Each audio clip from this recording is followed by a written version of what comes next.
संस्थापक नहीं है, लेकिन फिर भी ये धर्म दुनिया का तीसरा सबसे बड़ा धर्म माना जाता है। अगर अपने भारत देश की सर्वोच्च न्यायपालिका की बात करें तो हिंदू धर्म कोई धर्म नहीं है, बल्कि जीने का एक तरीका है जिसमें कर्म को सबसे ज्यादा तवज्जो दी जाती है। आखिर क्या कहता है हिंदू धर्म का इतिहास और हिंदू शब्द की उत्पत्ति कहां से हुई है, ये सब हम आपको इस वीडियो में समझाएंगे। साथ ही ये भी बताएंगे कि हिंदू धर्म को लेकर दुनिया के महान भविष्यवक्ता यानी नास्ट्रेदमस ने क्या बड़ी भविष्यवाणी की थी, और साथ ही पीटर हरकोज की माने तो विश्व में क्या हिंदू धर्म पूरी तरह से फैल जाएगा, विश्व में एक बार फिर हिंदू धर्म की लहर आएगी। आइए जानते हैं इस वीडियो में। इस्लाम के संस्थापक दोस्तों हजरत मोहम्मद थे। ईसा मसीहा ने ईसाईयत को धरती पर फैलाया। गुरु नानक जी ने सिख धर्म की नींव रखी, लेकिन हिंदू धर्म का कोई संस्थापक नहीं है। फिर भी हिंदू बहुल राष्ट्र में यानी भारत में हिंदू धर्म को सबसे ज्यादा माना जाता है। हिंदू एक ऐसा धर्म है जो इंसानियत से जीवन जीने का तरीका सिखाता है, जिसमें ब्रह्मांड के 3 रूप ब्रह्मा, विष्णु और महेश को पूजा जाता है।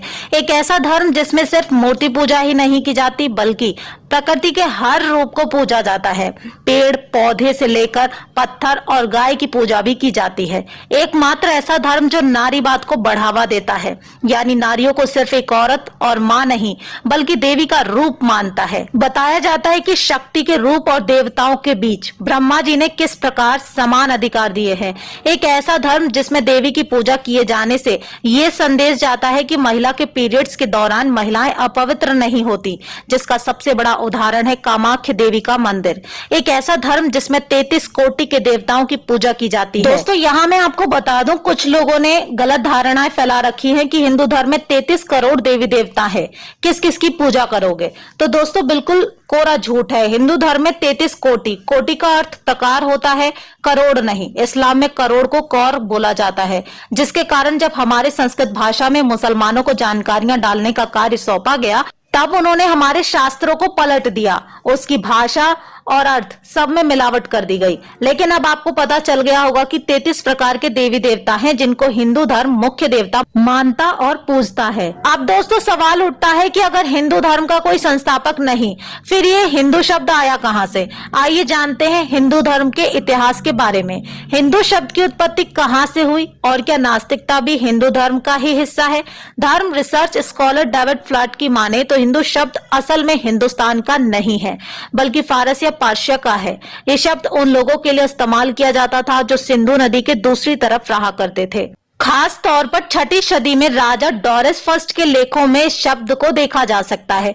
ये शब्द उस समय भौगोलिक शब्द की तरह इस्तेमाल किया जाता था, ना कि धर्म की तरह। साल 1995 में जब सुप्रीम कोर्ट ने फैसला सुनाया था जिसमें कहा गया था कि हिंदू धर्म असल में कोई धर्म नहीं है, बल्कि जीवन जीने का एक तरीका है। क्या आप जानते हैं नास्तिकता भी हिंदू धर्म का ही हिस्सा है? जी हाँ दोस्तों, हिंदू धर्म का सबसे अनोखा फैक्ट ये है कि नास्तिकता भी इस धर्म का हिस्सा पूरे मान सम्मान के साथ मानी जाती है। धर्म को उनके द्वारा भगवान को कैसे माना जाता है, इस बात पर परिभाषित किया जाता है। इसमें नास्तिक लोग अनेक भगवानों को नहीं मानते, बल्कि वे एकेश्वरवाद या फिर सिर्फ एक भगवान में ही अपनी आस्था रखते हैं, और बहुदेववाद जो अनेक या सभी भगवानों में विश्वास रखते हैं।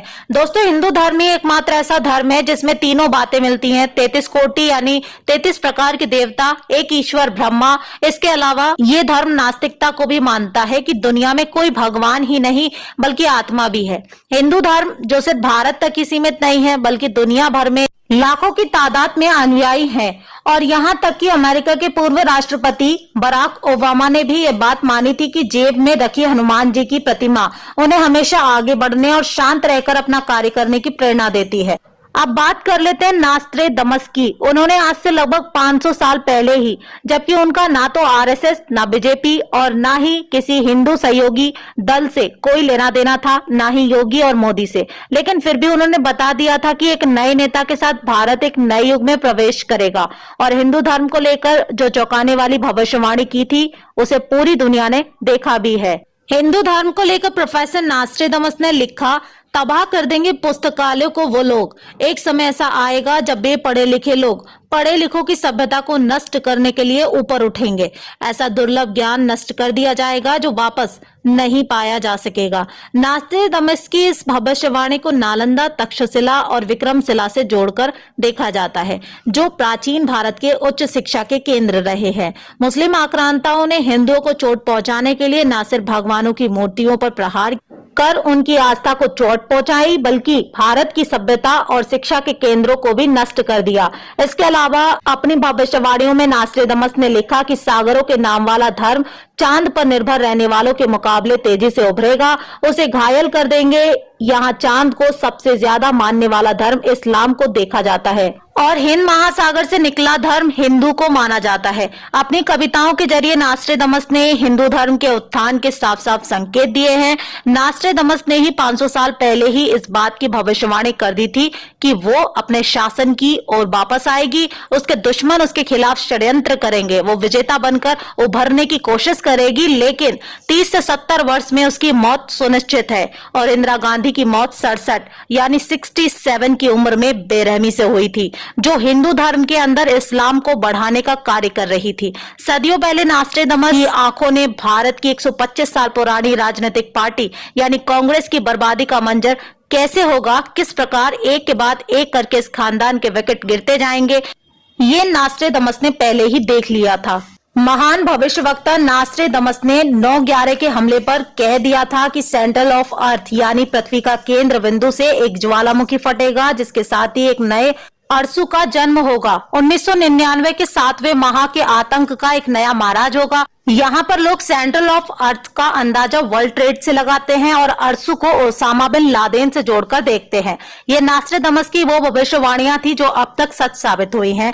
और अब उन्होंने हिंदू धर्म को लेकर जो भविष्यवाणी की थी कि आने वाले भविष्य में हिंदू धर्म का उत्थान होगा, भले ही नास्ट्रेदामस ने अपनी भविष्यवाणियों में हिंदू धर्म के उत्थान के सिर्फ कुछ संकेत दिए हों, लेकिन पीटर हरकोज ने ये साफ साफ बयां कर दिया था कि आने वाले भविष्य में पूरे विश्व में हिंदू धर्म छा जाएगा, या फिर यूं कहें, क्या सच में आने वाले भविष्य में क्या पूरी दुनिया हिंदू धर्म को मानने लगेगी। हॉलैंड के रहने वाले पीटर हरकोज को ना ही ज्योतिष, ना ही हस्तरेखा और ना ही न्यूरोलॉजी का ज्ञान था, फिर भी उनकी तुलना महाभारत के संजय से की जाती है, जो अपने तीसरे नेत्र से भविष्य में होने वाली घटनाओं के बारे में बता सकते हैं। भविष्य की घटनाओं को देखने का एहसास पीटर हरकोज को एक कार दुर्घटना के बाद हुआ। बताया जाता है कि जिन दिनों वे अस्पताल में थे, तब उन्होंने ठीक होकर जाते एक व्यक्ति को रोका और कहा, अगर मेरी बात मानो तो तुम अभी बाहर मत निकलो, जर्मन जासूस तुम्हें ढूंढ रहे हैं और वे तुम्हें देखते ही गोली मार देंगे। लेकिन पीटर की बात को अनसुना कर वो व्यक्ति आगे बढ़ गया। बाहर जा चुके उस व्यक्ति को कुछ ही देर बाद गोलियों से भून दिया गया।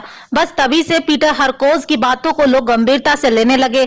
लेकिन जब भविष्यवक्ता पीटर हरकोज ने हिंदू धर्म को लेकर भविष्यवाणी की तो हर कोई हैरान रह गया। उन्होंने कहा था कि भारत में आध्यात्मिकता तथा धार्मिकता की जो लहर उठेगी वो सारे विश्व में छा जाएगी, यानी कि भविष्य में हिंदुत्व की लहर समूचे विश्व में दिखेगी। तो दोस्तों, कर्म प्रधान हिंदू धर्म के बारे में आप जितना जानते जाएंगे उतना ही आपको कम लगेगा। हिंदू धर्म और हिंदुत्व को लेकर आप क्या सोचते हैं, हमें कमेंट में जरूर बताएं।